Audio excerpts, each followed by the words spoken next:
around it. He's going to own up to it. He's going to handle it. And this locker room is going to have to come together because this is going to be a soap opera on the outside, much like the media has portrayed us to be from the whole season. So we have to be a disciplined team. We have to address it. We have to handle it. We have to come together. And instead of feeling like we just won a game that we really needed, we talk about a singular focus and mindset. It feels like we lost. And so it's going to take time for us to realize that we just won this game, even though it's very obvious with the scoreboard. But that's the tough part. Welcome back to First Take. We are coming to you live from above the Heineken River Deck at Pier 17. We just heard from Myles Garrett and Baker Mayfield on last night's brawl following the Browns' win over the Steelers. We now welcome in NFL analyst Damien Woody. What's up, Damien? I'm good. How you guys doing? What's up, big boy? What's going on? Good job on SportsCenter last night. Thank you. Absolutely. Stephen A., I'll start with you. Will this fight follow Myles Garrett for his entire career? It could, but I don't think so. I think because as egregious as it was, and it was egregious, and I think it warrants a season-ending suspension. I think that, it's one of those things where he can recover from it if he comes back and make sure there's no duplicate performance. There's no duplicate action. If he comes out and he just plays lights out football and he conducts himself like a model citizen on the football field, I think this is something that he can move past because it was on the football field in the heat of action. Again, the action was inexcusable in my estimation. He deserves to be suspended, no question about that. But this is not a guy that's getting in trouble off the field. This is not a guy that's been arrested or anything or found himself in trouble with the law. This is not a guy that has that kind of, he's not a repeat violator to this level, to the point where we see a laundry list of incidences involving him that provoked league sanctions against him. This is not the case. And as long as that remains to be so, that this is an isolated incident, I do think that eventually he could recover from it. We'll see highlights if somebody else does something stupid. We'll always see those highlights of him. We'll never forget it. It'll never leave our mind's eye. But to say that it's something that will stain him to the point where his character, his reputation, wherever he goes, however long he stays in Cleveland, is going to sully him for the rest of his career, I think he has an opportunity to come to get over that and to go beyond that. People are going to remember it because they can't recall seeing something like this before. So in that sense, it'll follow him. I think part of this will be how these two players, Myles Garrett and Mason Rudolph, behave for the rest of their career. If Mason Rudolph winds up in another melee, like something like this, that he once again instigated, escalated, and continued, then it will not look as bad for Myles Garrett. If instead Myles Garrett winds up in another incident or two where it's like, whoa, that looked extracurricular, and Mason Rudolph doesn't get into it again, we'll look back at this differently. But that's the point that I emphasize. Two players. Like, you see Pouncey throwing shots, right? No one blames him. Oh, he saw his dude assaulted Damien Woody, as I heard you say, with a helmet, so he just sees red and he's just punching. Well, Myles Garrett saw red too. But one guy started a fight, escalated the fight by trying hard to take off the other guy's helmet. Instead, he got his helmet taken off. And then when it was over, continued the fight. So you start it, you escalate it, you continue it, but the other guy ends it, and now we're all mad at the other guy? It doesn't work that way. Not to excuse hitting someone with a helmet.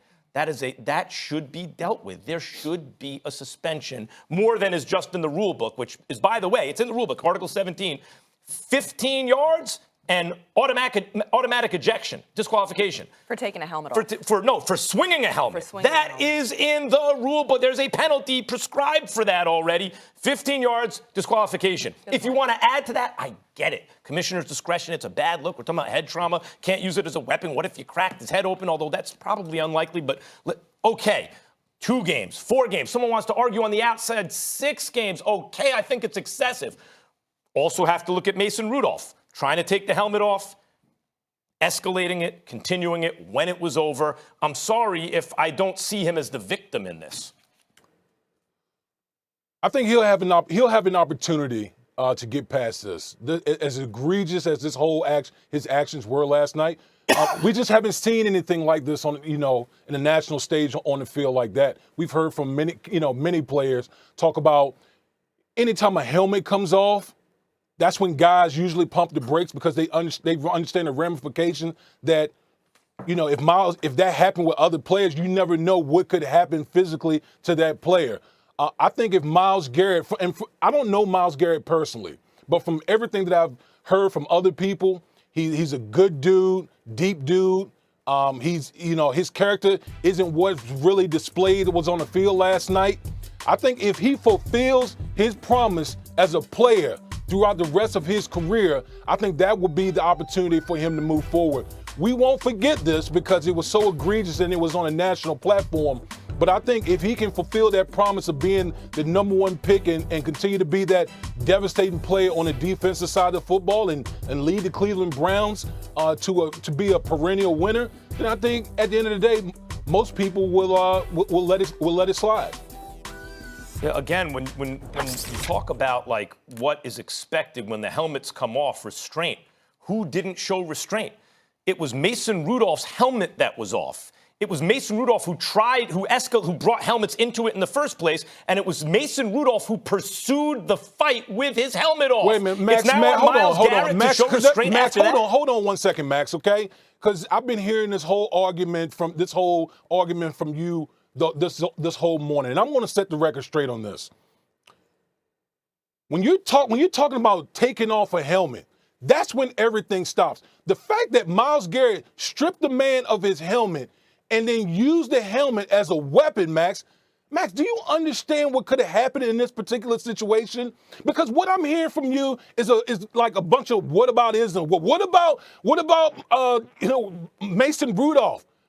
Max, we're talking about a guy who could have been seriously injured or potentially killed in this particular situation with a weapon. Why are you, wait a minute, hold on. Because the odds that he was going to get killed by that are extremely remote. Why are you rolling your eyes at me saying this? We're talking about a 6'5", 270-pound man, okay, whose adrenaline's at an all-time high, and if he used the crown of the helmet, who knows what could have happened? I don't understand. Why would you roll your eyes at that with me saying that? Because it was Mason Rudolph who tried to take off the helmets.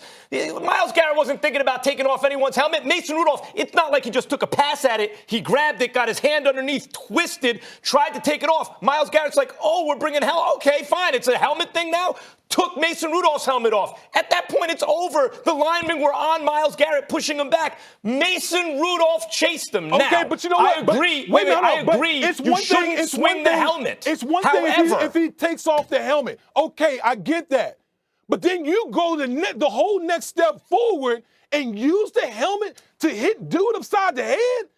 Damian, come on, Max. I agree I don't you can't do that. And about this. I agree he can't do that, and he should be suspended for it. Period.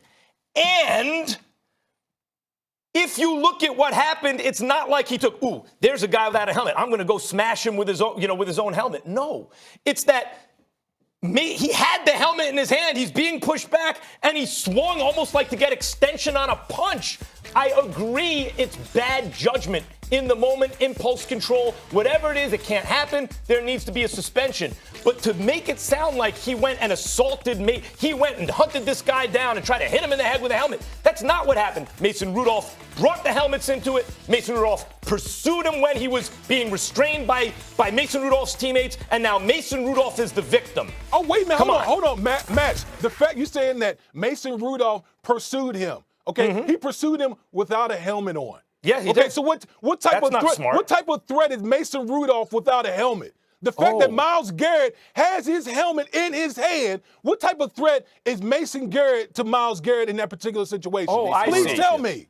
I see. When you're mad because a guy started a fight with you, tried to take your helmet off, and his teammates are on you, you have to calculate all that. It seems like you're trying to give Mason Rudolph an out in this whole Mason Rudolph or Myles Garrett? You're trying to give Myles Garrett, excuse me. You're trying to give Myles Garrett an out in this whole situation by saying that Mason Rudolph pursued him, so he had to retaliate. Well, let me. No, wait, excuse me, real quick, Stephen A. Sure.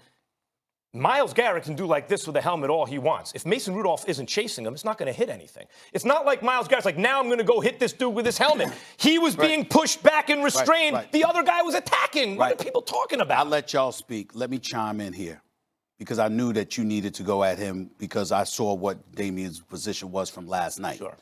I started off the show by saying, Max, that your position was asinine, and I'm going to repeat that. Here's why. We're not ignoring what you're saying about Mason Rudolph. I just saw that Charles Woodson tweeted, you know, are we going to look at this from both sides? To my man Charles Woodson. Yes, we are going to look at both sides. Of course, no one is ignoring what Mason Rudolph did. And the league obviously will exact actions against him as well. But what we can't ignore is the reality of what Damian Woody is pointing to. Not only are you the bigger, stronger guy, but you have on your equipment, Max. You have on your helmet. And there are 2 offensive linemen for the Pittsburgh Steelers in front of you. So even though Mason Rudolph is coming at you, he's coming at you without a helmet on.